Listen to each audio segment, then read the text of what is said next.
ହେଉଛି ଏକ ଭିନ୍ନ କଳା ଯାହାର ଏକ ସ୍ୱତନ୍ତ୍ର ପରିଚୟ ରହିଛି ଯାହା କଳା ସାହିତ୍ୟ ସଂସ୍କୃତି ଓ ପୌରାଣିକ କଥାବସ୍ତୁ ପାଲା ମାଧ୍ୟମରେ ଦେଖିବାକୁ ମିଳିଥାଏ।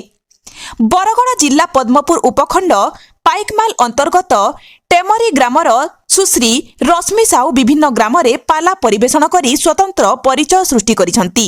ମାତ୍ର 23 ବର୍ଷର ଏହି କଳାକାରଙ୍କ ପ୍ରତିଭାକୁ ସମ୍ମାନ ଜଣାଇ ଆମର ସାହିତ୍ୟ ଅନୁଷ୍ଠାନ ପକ୍ଷରୁ ବାର୍ଷିକ ଉତ୍ସବରେ ରଶ୍ମିଙ୍କୁ ସମ୍ମାନିତ କରାଯାଇଛି।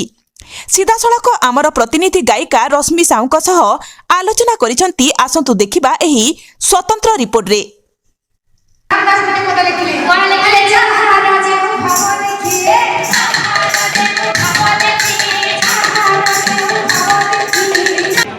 पाला परिवेशन करी हजार हजार दर्शक मन तो सीधा सलख आम सहित जोड़ी आसू प्रतिक्रिया नेमा उत्सव के आसिक केमता लगी तो मैडम आप परिचय मोर नाम से रश्मि साहू हूँ पाला गायिका।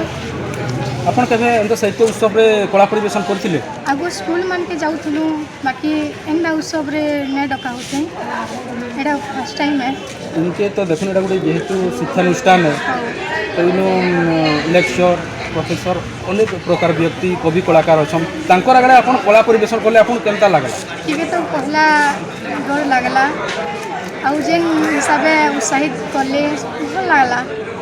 काना कहि प्रशांत तांकर प्रयास के काना कहबो? मुई तांको बहुत बहुत धन्यवाद देवार लगी चाहूँ। आउ एंदा आमर जेन कला संस्कृति अच्छे जेन आमर भाषा साहित्य अच्छे जेनटा लुचि जाऊे सर बहुत बढ़िया प्रयासटे रचिछन तो मोर हृदय मु तांको अशेष अशेष धन्यवाद कर आगे सुन यहाँ 10टा जिल्लार कवि कलाकार अच्छन आपन खाली मात्र गोटे गाँव कला परिवेशन करुले तो 10टा जिल्ला आज उपस्थित अच्छे तो आपन को से 10टा जिल्लार जेन दर्शक अच्छन आपन को काना कहूछन? समस्ते तो बहुत भल कहूछन समस्ते बहुत बढ़िया सपोर्ट करुछन आहरी आगे जीवन लगी आशीर्वाद करुछन।